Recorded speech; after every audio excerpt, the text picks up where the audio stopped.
Por isso que o livro de Enoque, embora contenha uma profecia de Enoque que foi mantida oralmente e preservada por escrito ali, não entra na Bíblia Sagrada. Aí alguém pode perguntar, e por que não entra? Quem decidiu os livros da Bíblia? Na verdade, o livro de Enoque, ele foi produzido no período intertestamentário. Nós não temos todo o livro completo. Nós temos alguns fragmentos que foram encontrados nos manuscritos do Mar Morto. Tem o Enoque etíope, que foi encontrado uma versão antiga na língua etíope. Mas, ao que tudo indica, esse livro que foi aí no período intertestamentário... O que é intertestamentário? Entre o final da produção do Antigo Testamento e o início do outro. Eu estou falando em torno de 300 anos antes de Cristo ali. Esse livro, ele continha apenas memórias do que o povo falava que o Enoque tinha dito. E não era necessariamente as profecias de Enoque, como você tem as profecias do Apocalipse de João. Uhum. Tá certo? Tanto é que a comunidade judaica... Você está dizendo basicamente que o livro de João foi João que meteu a mão e escreveu. João que meteu a mão e escreveu, tá. Exatamente. O Enoque não foi o Enoque que meteu a mão e escreveu. São tradições que foram passadas de pai para filho das profecias de Enoque. Só uma notinha de rodapé. Alguns teólogos de uma ala mais liberal vão dizer que não foi João que escreveu o Apocalipse, mas a gente tem argumento sólido para dizer que foi ele, tá bom? Voltando ao que eu estava dizendo, então os judeus nunca reconheceram o livro de Enoque como um livro sagrado. Nenhum momento da história. E a gente entende que o fato de um livro trazer uma verdade não o torna necessariamente um livro religioso da Bíblia.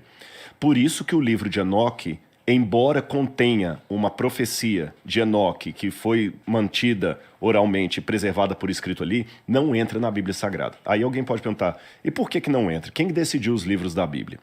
Nunca houve uma reunião de religiosos, teólogos, religiosos, cristãos ou judeus, falar assim, vamos sentar aqui, Igor, Cléster, quantos livros nós temos aqui? Nós temos 180 livros aqui, vamos escolher quais que a gente vai deixar na Bíblia? Aí o Cléster, tu acha bonitinho aqui, deixa esse. Aí eu falo, tá bom, então vou deixar, não é esse não, pô, eu cedi pra você, deixa entrar esse aqui, tá bom. 4 evangelhos, tá bom. Não, esse aqui tira fora que eu não gosto desse cara. Não existiu isso. E essa velha máxima aí que o cânon foi decidido no Concílio de Nicéia, no ano 325, isso é tudo balela. Eu já li os fragmentos, que nós não temos todas as atas do Concílio de Nicéia. Em nenhum momento no Concílio de Nicéia, nas atas do Concílio, foi discutido o cânon da Bíblia. E nós temos o cânon da Bíblia já estabelecido muito antes de Nicéia. Você tem o cânon moratoriano do 2º século. Você tem Papias falando ali. Então, e a Bíblia do Rei James? A Bíblia do Rei James foi apenas uma tradução feita da Bíblia em 1611 pelo Rei James, ou Rei Tiago. Por isso a gente fala King James. Então essa tradução feita em inglês por ordem do Rei Tiago, em 1611, ela baseou-se, o Novo Testamento pelo menos, no Textus Receptus, que era uma coletânea do texto grego feita por Erasmo de Roterdã.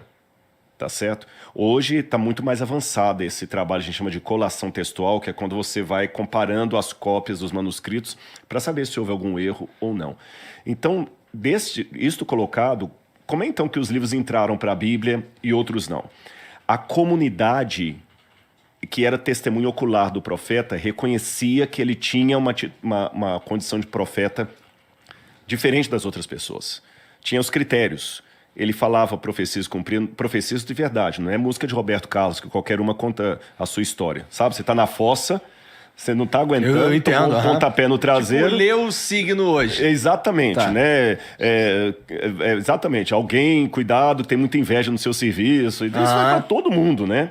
Não, as profecias eram acertadas, eles viam isso, viam o profeta tendo sinais miraculosos que Deus estava com ele. Então esse cara já tinha o respeito da comunidade. Ele escrevia o livro, a comunidade preservava aquele livro porque reconhecia. Passado algum tempo, vinha um outro profeta, com as mesmas características. E ele não entrava em contradição com aquele anterior. A comunidade reconhecia, aí você já tinha um livro agregado. Então, nesse processo, o Antigo Testamento demorou pelo menos 1.500 anos para ser coletado. Não foi uma coisa assim que reuniu uma comissão. E aí, com o passar do tempo, começaram a surgir livros, alguns de autoria do profeta, mas que o pessoal fala assim, peraí, que livro é esse? Não, ninguém aqui nunca ouviu falar desse livro. É um livro, no mínimo, suspeito. Tá. Você está entendendo? A gente conhece o que os profetas produziram e eu não conheço nenhum evangelho aqui vamos colocar aqui, de Filipe. E a ordem dos livros importa, Rodrigo? Não. A ordem é completamente artificial. Só deixando claro, aí surgiram os livros apócrifos. Sim. E evangelhos apócrifos e tudo O lance mais. dos pergaminhos de Mar Morto? Não, os pergaminhos do Mar Morto é outra história. É outra? A ordem dos livros não importa. O modo como ela está hoje encaixada na Bíblia é apenas uma maneira didática de separar a Bíblia, porque a palavra Bíblia tem um significado interessante. E aproveitando que eu acabei de vir do Líbano agora, então um dos lugares que eu visitei ali muito legais é Biblos. Biblos era o porto fenício, que exportava coisas para o mundo inteiro. Os fenícios foram, assim, magistrais nas navegações. Existe até uma teoria não tão fundamentada que os fenícios tiveram no Brasil, vocês sabem disso. E ali em Biblos, eles exportavam, entre as várias coisas importantes, o papel. Então, tem até uma palestra que eu dou, uma vez eu dei uma palestra para comunicadores, Cléster. O que eu vou falar para comunicadores? Eu criei a palestra assim, a comunicação nos tempos antigos, do papiro ao Facebook. Na época era o Facebook. O papiro era o tipo do papel que os egípcios produziam, tá certo? Os egípcios chamavam o papiro de alset, em língua egípcia. Mas como esse papiro ia para Biblos, para de Biblos ser espalhado pelo mundo, os gregos começaram a chamar a planta de Biblos. Biblos. E como Biblos era o nome da planta e do papel, o livro que se fazia disso também era chamado de Biblos. Daí que vem a palavra biblioteca, biblioteconomia, bibliófilo, Biblos. Ok. Então, quando se falava de um livro, era um Biblos. Quando falava dois livros, do biblioi, deca biblioi, 10 livros. Agora, se era um livrinho pequenininho desse tamanho, a gente chamava de biblion. E se eram vários livrinhos pequenininhos, biblia. Então, biblia é o plural grego de biblion, livrinho. Aí vem o nome da Bíblia, que foi João Crisóstomo, que pela primeira vez chamou a Bíblia de ta biblia, a coleção dos pequenos livros. Agora, como é que a gente vai organizar essa coleção de pequenos livros para ela ficar clara? Então, eles resolveram assim, os 5 primeiros livros da Bíblia são os livros de Moisés. Então, vamos colocar tudo aqui num grupo. É igual uma biblioteca, que você separou os livros de economia estão aqui, jornalismo está aqui, teologia e religião está aqui, num sistema de biblioteca. Então, os 5 primeiros são os livros de Moisés, é a lei, né? Gênesis, Êxodo, Levítico, Números e Deuteronômio. Ok. Aí, agora, vem os livros que contam a história do povo de Israel. Então, vamos colocar todos que contam a história de Israel junto. Aí vem Josué, Juízes, Ruth, Samuel, Reis, Crônicas, Esdras, Neemias, Esther, parou aí. Aí, depois, vamos colocar os livros que são poéticos.